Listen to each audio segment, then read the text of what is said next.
नमस्ते बच्चों, हमेशा खुश रहो। मैं GVN doctor Nirupama Harshvardhan, faculty of education and methodology, Jyoti Vidyapeeth Mahila Vishwavidyalaya Jaipur से। बच्चों, मैं आपको बता रही थी हिंदी साहित्य इतिहास लेखन की परंपरा के बारे में, और इसी श्रृंखला में मैं आज आपको बताऊंगी कि हिंदी साहित्य का वृहद इतिहास।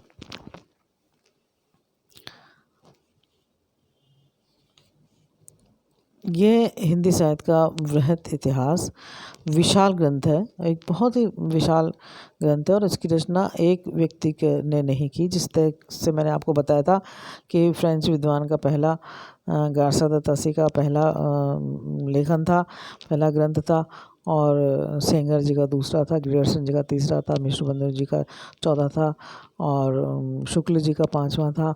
इस प्रकार से मैं इस श्रृंखला में आपको बता रही हूँ कि जो इतिहास ग्रंथ लिखे हैं, हिंदी साहित्य के इतिहास ग्रंथ, उसी के अंतर्गत जो अगला ग्रंथ है वो है हिंदी साहित्य का वृहद इतिहास। जैसा मैंने बताया कि ये कोई इतना विशाल ग्रंथ है और इसकी रचना किसी एक व्यक्ति की नहीं होकर बल्कि 100 से अधिक लेखकों के सामूहिक प्रयास का एक फल है। इसकी जो रचना है किसकी है कि 100 से अधिक लेखकों ने इसमें अपना योगदान दिया है, और बहुत ही इसमें मेहनत से, बहुत ही तैयारी के साथ इसको लिखा गया है। और इसका जो प्रत्येक खंड है वो अलग अलग विद्वानों के संपादन में तैयार हुआ है, और शैली की एक रूपता इसके कारण इसमें नहीं रह गई है। हालांकि सभी विद्वानों ने अपने अपने तरीके से इसको लिखा है, और ग्रंथ के जो लेखन के लिए सामान्य सिद्धांत जो थे इन्होंने इसमें निर्धारित किए थे। और जो ये है, इसका जो मूल ढांचा है वो शुक्ल जी द्वारा रचित जो हिंदी साहित्य का इतिहास है उसके ऊपर ही आधारित है। हालांकि इसमें जब इतना बड़ा ग्रंथ लिखा गया है तो गुण दोष वगैरह की तो बात करना बेकार है, क्योंकि कोई ऐसा नहीं हो सकता कि इसमें कोई कमी नहीं हो, कोई इसमें कोई दोष नहीं हो। लेकिन जो है शुक्ल जी ने जो अपना हिंदी साहित्य का इतिहास लिखा, उसी के आधार पर इसकी रचना की गई, और 100 से अधिक विद्वानों ने, लेखकों ने इसको लिखा, अपने अपने तरीके से लिखा। हालांकि इसके लिए ग्रंथ के लिए लेखन के लिए कुछ जो सामान्य सिद्धांत तय कर दिए गए थे उसके आधार पर इसकी रचना हुई, और ये जो अपने इतिहास लेखन की परंपरा है लगातार ही चल रही है, और लगातार इसके ऊपर शोध हो रहे हैं। तो ये जो था एक हिंदी साहित्य का इतिहास, ये हिंदी साहित्य का वृहद इतिहास, ये भी एक बहुत महत्वपूर्ण ग्रंथ है इतिहास लेखन की परंपरा में। और इसके बाद जो है आते हैं अगले विद्वान डॉक्टर गणपति चंद्रगुप्त जी। गणपति चंद्रगुप्त जी का भी हिंदी साहित्य के इतिहास लेखन की परंपरा में बहुत ही महत्वपूर्ण स्थान है, और बहुत ही महत्वपूर्ण इनका योगदान है। इन्होंने 1965 में हिंदी साहित्य का वैज्ञानिक इतिहास लिखा। क्या लिखा? हिंदी साहित्य का वैज्ञानिक इतिहास। और इसमें इन्होंने बहुत ही गहनता के साथ, बहुत ही विश्लेषण करते हुए, और सभी कालखंडों को रखा, और सभी सारी सामग्री इन्होंने इसमें जुटाई।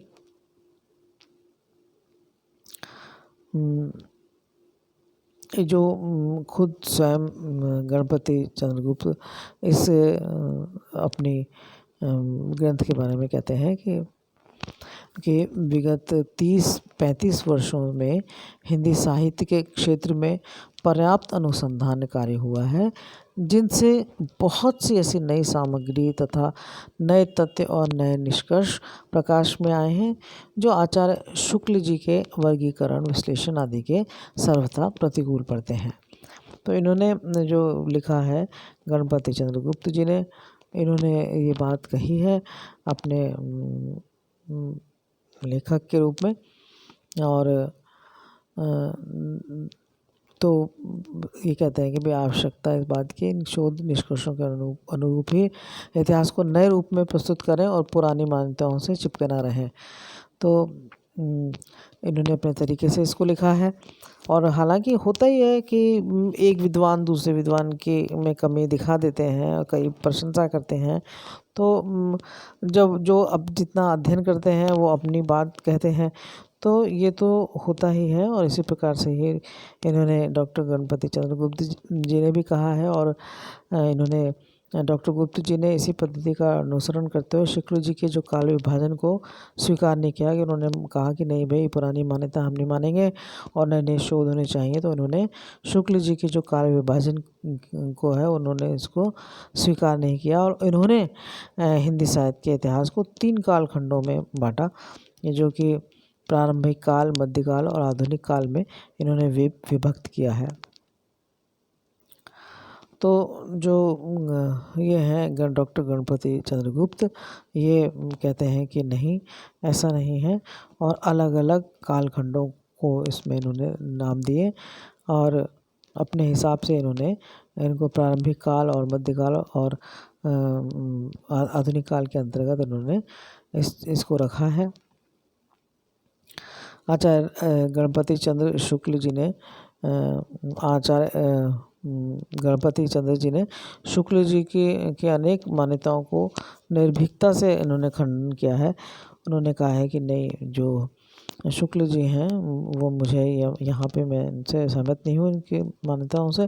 और उन्होंने अपनी मान्यताओं को बहुत ही तरीके से, बहुत ही तर्कपूर्ण ढंग से स्थापित किया। और इन्होंने हिंदी साहित्य के इतिहास लेखन की परंपरा में उनके द्वारा रचित हिंदी साहित्य का वैज्ञानिक इतिहास एक महत्वपूर्ण कड़ी इसलिए साबित हुआ है। इन्होंने अपने तरीके से वैज्ञानिकता के साथ अपनी बात को रखा है। और इतिहास निश्चित रूप से ये जो है इनका लिखा हुआ ग्रंथ हिंदी साहित्य का वैज्ञानिक इतिहास बहुत महत्वपूर्ण है। और ये हिंदी साहित्य के इतिहास लेखन की परंपरा में बहुत बड़ा इसका योगदान है।